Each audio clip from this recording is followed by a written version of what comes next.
Hey Scrappers, Tom here, and we've been asked the question about cleaning ACRs, also known as aluminum copper radiators. Now these would be inside the baseboards producing heat.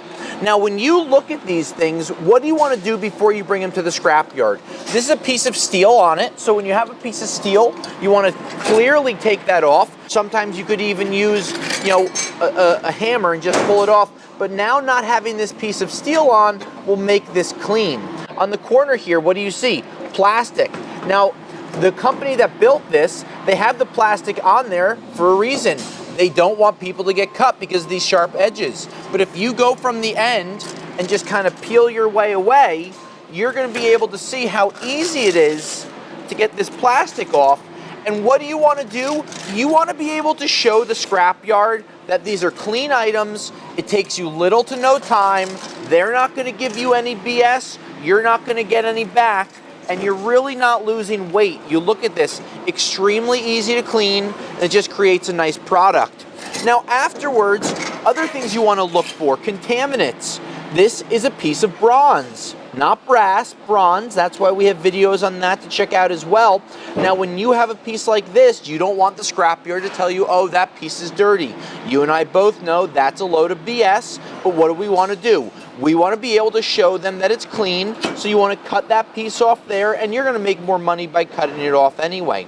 Now, let's say that you're looking to take this ACR, and you're looking to take the coils off and make more money with it. Great idea, a good way to upgrade, but there are a few tools that I recommend that people have tried, and I'll show you a couple of different ways to take them apart safely. Let's say I want to take these coils off. I have all these different tools here. What do I want to work with? Will a hammer work? So now we hit away. What happens when you hit? These get bent. And even if you start at the end, now you're using the claws and you're starting to rip it away. That's a sloppy way. Next, do you want to take a screwdriver and bend these pieces off? Try to get a piece, underneath. Again, I might be working with a little harder piece because I bent them, but look, it's not easy to get these up and under. And what happens is it breaks the foil so quickly, you're just not going to be able to pull it off. Next, let's say we get a pair of channel locks, right? Take a channel lock. This will be more successful because you can kind of pull around. But again, what's going to happen? You're going to have these pieces. They're going to easily rip. And while you may be able to get them off by going at the end, there's a lot of time because you really aren't going to be able to do more than 2 or 3 at a time. Look what happens when I pull 3 right now. It gets completely jammed up. You can't rip it off, and you end up making more of a mess. Will it work? Sure it will. But the most surefire way for you to do it is by using an angle grinder. Now we've shown you some bad ways to take the aluminum off of the ACRs. What we want to do is show you a way that we have found to be the most productive, and we'd love to hear your ideas because we don't know everything, so we're going to get some stuff from you. So when we're looking at these two pieces, what would be the best thing? Before we saw that this gets all mangled, so that's not going to be nice. But when you had one at a time with the vice grip, you're able to pull it off real quick. Excuse me, the channel locks.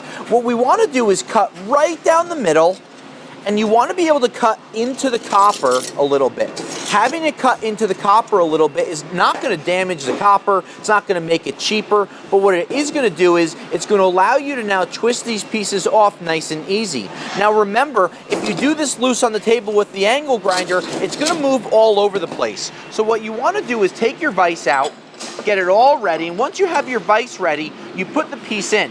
Now remember, it doesn't matter if you end up bending the aluminum fins because that's not going to matter because you're just scrapping them anyway. So I do suggest having it in the middle of the vise, even if you pull it a little tight. This way it's not moving. That creates a safe work environment, and now you can have a nice clean cut down the middle. Again, who cares if you cut the copper? Your goal is to make it easy for the aluminum to separate, and when we take them, we can take them and they're cut, and we can just peel it off one at a time. And that's going to make it so when you use the angle grinder the correct way, you cut right down and you have 10, 20, 30 pieces lined up for yourself, you're not going to have any type of an issue.